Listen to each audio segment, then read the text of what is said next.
Welcome back to the Gridiron Expert, bringing you some of the best college football news, predictions, and analysis. And as always, as you're watching this video, hit that like button and check out everything we have in the description below, where you can go follow us on Twitter and Instagram at Gridiron Expert. And of course, visit our official website, thegridironexpert.com, where you can sign up for our weekly newsletter and also sign up for our expert picks, where for just $30, you will receive every single one of our 2019 college football spread picks. So don't miss out on any of the exclusive and great college football content we have for you. Check out everything in the description below. Well, this is where the fun begins. If you thought week 3 was exciting, if you thought week 3 was upset Saturday and was absolutely insane for college football, you better think again, because week 4 is going to be even better. In week 3, we did not have a single ranked versus ranked matchup, and it was still an exciting day of college football.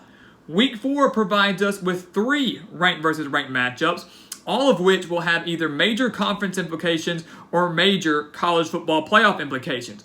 We also have a handful of games that could be potential upsets that we are going to address. So week 3 was exciting, but week 4 is even better, and we are highlighting the top 5 games of this week, and also taking a look at our Heisman watch, which, as promised, we said we would start doing that, as well as our teams trending up and trending down after week 3.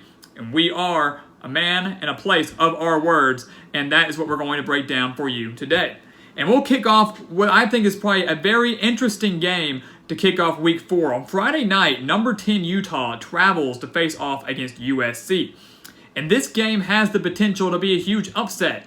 And as a matter of fact, we are predicting it to be an upset.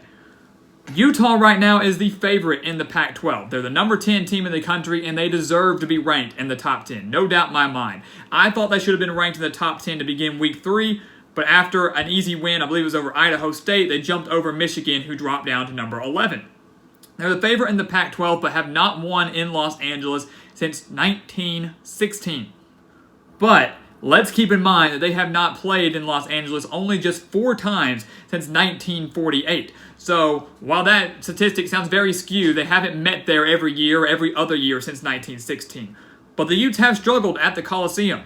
They lost 28-27 in 2017, lost as the number 3 team in the country 42-24 in 2015, and then lost 19-3 back in 2013. They take care of business at Rice-Eccles Stadium. They haven't been able to take care of business at the Coliseum. And I don't think they're going to be able to take care of business this year. The defense is phenomenal. Tyler Huntley and Zach Moss have absolutely returned to form. This, like I said, is a top 10 team. But they're going up against a USC team that, yes, lost JT Daniels, but Keaton Slovis, I think, has done a pretty decent job filling in for Daniels under Graham Harrell's new air raid offense. Yes, USC just lost in overtime to BYU. People might be concerned on the emotional toll and the concern that could bring coming into this major Pac-12 showdown. But I like this game on a Friday night at home for the Trojans. The FPI is giving them a 57.9% chance to win this game. And if history is any indication, then USC will win this game. And I think they do. The Trojans are 2-0 in Pac-12 play, having beaten Stanford just 2 weeks ago. The second game we have up here on the board is number 11 Michigan traveling to number 13 Wisconsin. And this is a huge game. And I'm going to say it's a bigger game for Michigan than it is for Wisconsin. Now, the Badgers have done a phenomenal job bouncing back after a disappointing 8-4 campaign in 2018. But now you come into 2019, and the Badgers look like one of the best teams in the entire country. They have back-to-back shutouts over South Florida and Central Michigan. They have allowed just 107.5 yards per game in those 2 meetings earlier this season. Offensively, they have thrived. Jack Cohn, replacing Alex Hornibrook, which for many Badgers fans was a good thing, has already thrown for 564 yards and 5 touchdowns. And as we all know, the Badgers have a Heisman Trophy candidate in Jonathan Taylor at running back, who has already had 237 yards and 5 touchdowns this season, averaging 6.8 yards per carry. And he's also been incorporated more into the pass game. So not only, the past couple of years, he didn't even have a single receiving touchdown. Now he already has 3 in 2019. So they're doing a great job, Paul Christis, of incorporating Taylor not just as a running back, but incorporating him into that pass game as well. Michigan, on the other hand, Both teams, I should say, are coming off a bye week, but Michigan, coming off a bye week, had two very uninspiring performances to kick off the season. They narrowly defeated Army in Week 2, a game that had to go to overtime to defeat the Knights, and then they took care of Middle Tennessee State in Week 1, but it was very unimpressive and uninspiring. Can Michigan come on the road and take care of business against the Badgers? And I think they can. They're obviously not going to be able to run against Wisconsin, a team that's allowing just 20.5 rushing yards per game, but I believe that Michigan will have a big day out of Shea Patterson. This team has college football playoff potential. It is there. Shea Patterson is not a bad quarterback. He's thrown for 410 yards and 3 touchdowns this season, and he's going to need a heck of a day if the Wolverines have any chance of going on the road and defeating a very, very good Wisconsin team.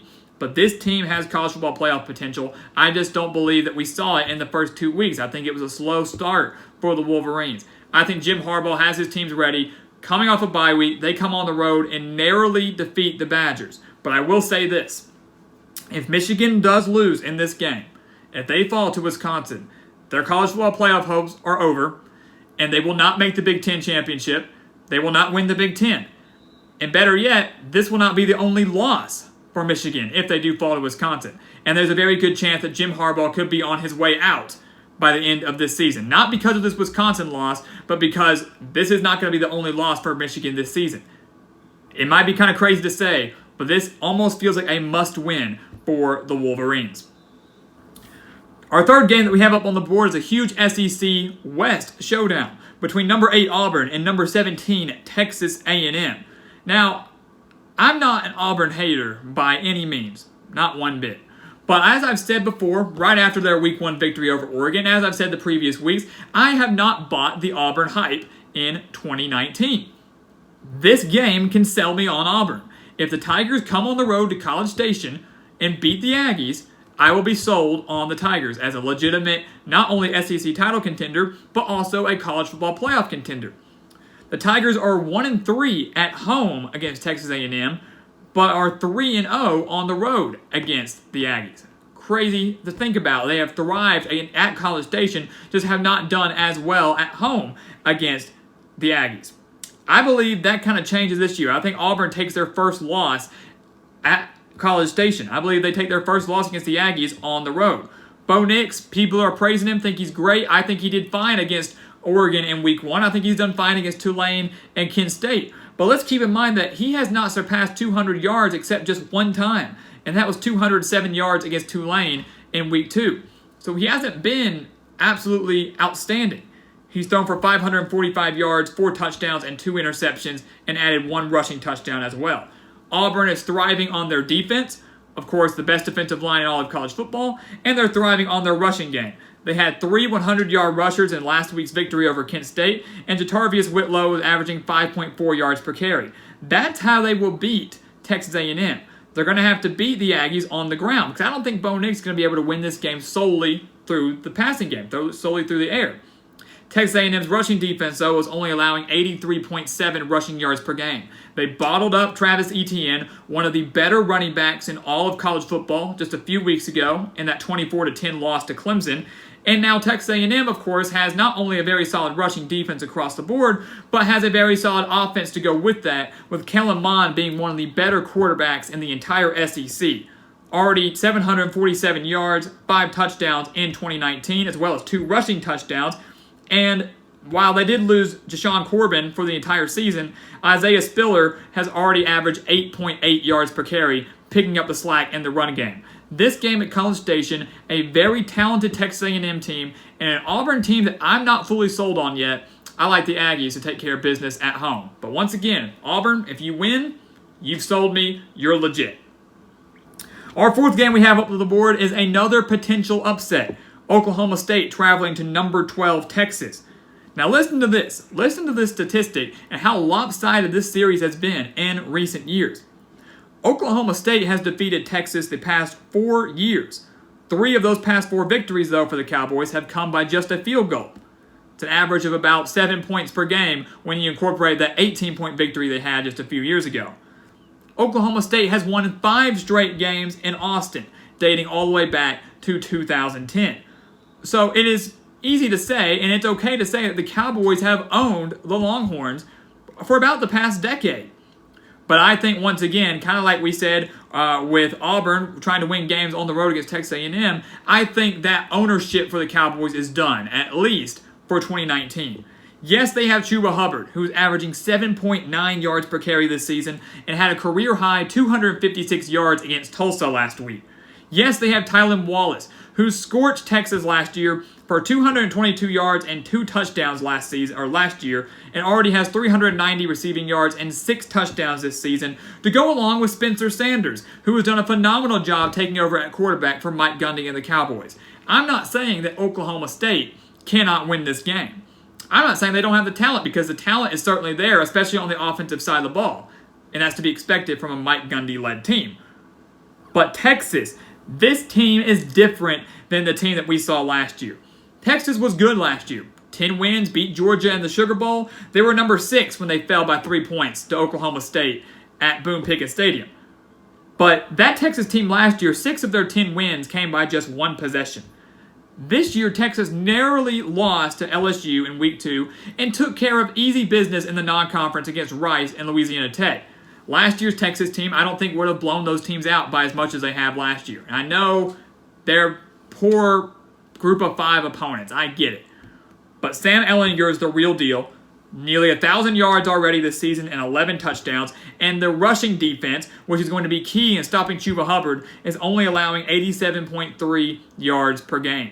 This game's in Austin. Oklahoma State's streak of wins against Texas in Austin is over. Oklahoma State's streak of Texas, period, is over. The streak ends at 4. The streak in Austin ends at 5. Texas gets a quality win over a good Big 12 opponent. And our final game that we have up on the board, the biggest game of Week 4 by far, a top 10 showdown between number 7 Notre Dame traveling to Athens to take on number 3 Georgia. And guys, I don't think y'all realize how lucky we are that in a span of just 4 weeks, we have already seen 2 top 10 showdowns. We saw LSU and Texas back in Week 2, and now we're getting Georgia and Notre Dame in Week 4. That's not very often that you get to see 2 top 10 showdowns in that quick of a time and that short of a span. But we're living in a great day of college football, and this game is going to live up to the hype. Georgia is favored by the FPI 67.3% to win this game and are favored by 13.5 points. I think both of those are a little bit high. These 2 teams last met a few years ago when Georgia went to Notre Dame and upset the Irish 20-19. It was an absolute thrilling game, winning it in the final seconds. Of course, on that strip sack, as we all know. Notre Dame, though, can put up the points. They're able to put up the points. They're averaging 50.5 points per game this season. They're led by one of the better quarterbacks in the nation in Ian Book. 553 yards and 6 touchdowns this season. And he's also the leading rusher for Notre Dame, sitting there with 127 yards and 2 touchdowns on the ground. But if Notre Dame wants to win this game, their actual running backs are going to have to go to work. You can't rely solely on your quarterback to win the game by himself, on the ground and through the air. The running back's going to have to help pick up the slack, and Ian Book's going to have to be able to have a balanced offense if you want to defeat the Bulldogs, who once again have one of the better defenses in the entire nation. Georgia, on the other hand, of course, is led by another one of the greatest quarterbacks in college football right now, in Jake Fromm. He is certainly going to test what is an experienced Notre Dame secondary, but the overlying key in this entire game is going to be the run game. It's going to be Notre Dame trying to implement their run game, and also, can Notre Dame stop Georgia's run game? Notre Dame's rushing defense ranks 120th in the FBS. They allow 230.5 rushing yards per game. That's just in 2 games against Louisville and New Mexico. They allowed New Mexico to rush for 212 yards last week. Georgia has DeAndre Swift, who has averaging 9.3 yards per carry this season, and also boasts one of the best offensive lines. That is the key in this game and could very well be the difference maker in whether or not Notre Dame hangs in this game, is able to pull off a win, or whether or not Georgia runs away with this game. I think the Bulldogs do win this game, but not by an extremely large margin. So those are your predictions for the top 5 biggest games going in to Week 4. We're going to take a look at our Heisman watch real quick. These guys are in no particular order, but I think we can all agree that these are the top 4 players in the nation right now when it comes to the Heisman race. Jalen Hurts, undisputed. For me, he's probably number 1 in the Heisman race right now. The man's completing 80.3% of his passes, has thrown for 880 yards, 9 touchdowns, and no interceptions. On the ground, he's added 373 rushing yards, 9.8 yards per rush, and 4 touchdowns. The Sooners are off this week, but I want whatever Lincoln Riley is doing. I want whatever he's putting in the water, putting in the drinks, putting in the food for Oklahoma's quarterbacks, Baker Mayfield, Kyler Murray, and now Jalen Hurts, the previous 2 Heisman winners. And if Jalen Hurts keeps this stats up and keeps up this pace, he will be on his way to a Heisman himself, and it will be the 3rd straight quarterback to come out of Oklahoma to capture the coveted trophy in all of college football. Right next to him, we have another star quarterback in Tua Tagovailoa. Just last week against South Carolina, he became the first Alabama player in history to throw for over 400 yards and 5 touchdowns. He had 444 yards against the Gamecocks and 5 touchdowns in Alabama's 24-point victory over South Carolina. He's completing 76.9% of his passes. He's thrown for 1,007 yards and has 12 touchdowns with no interceptions. Expect another big game out of him this week as Alabama takes on Southern Miss, an easy win for the Crimson Tide, and a stat pattern for Tagovailoa and his quest to capture a Heisman, which he could have won last year had Kyler Murray not taken off towards the end of last season and Tua slowly taking a step back, of course, also due to some injuries. The next name we have up on the board is a guy that I don't think anybody expected to be in the Heisman conversation, not really this early in the season, and probably not by season's end. Joe Burrow, the quarterback at LSU, completing 83.3% of his passes for 1,122 yards and 11 touchdowns. It's unbelievable. It's unbelievable that this guy is at LSU. Having seen the quarterbacks that have come out of LSU in recent years, it's unbelievable that LSU has such a potent passing attack. Of course, he's up on this board not just because of the cumulative stats over the course of the season, but the biggest performance that he had so far, throwing for 471 yards and 4 touchdowns in that thrilling victory over Texas. Expect Burrow, just like Tagovailoa, to put up some big numbers this week as the Tigers travel to Vanderbilt, where I think they should take care of business against the Commodores. And then finally, up on the board, it's a big game against Michigan. Jonathan Taylor, as we mentioned, averaging 6.8 yards per carry, 237 yards and 5 touchdowns on the ground, but also has 3 receiving touchdowns after having no receiving touchdowns in his first 2 seasons with the Badgers. If he has a big game against Michigan, a team that has struggled against the run in their previous 2 games, you can see his stock skyrocket in the Heisman race. If he has a big game against the Wolverines, that's where, for a lot of these players, they're going to have to make their quest for the Heisman, make their name, and make their case for the Heisman is by doing well in conference play against elite opponents. And all of these guys had the capability to do just that.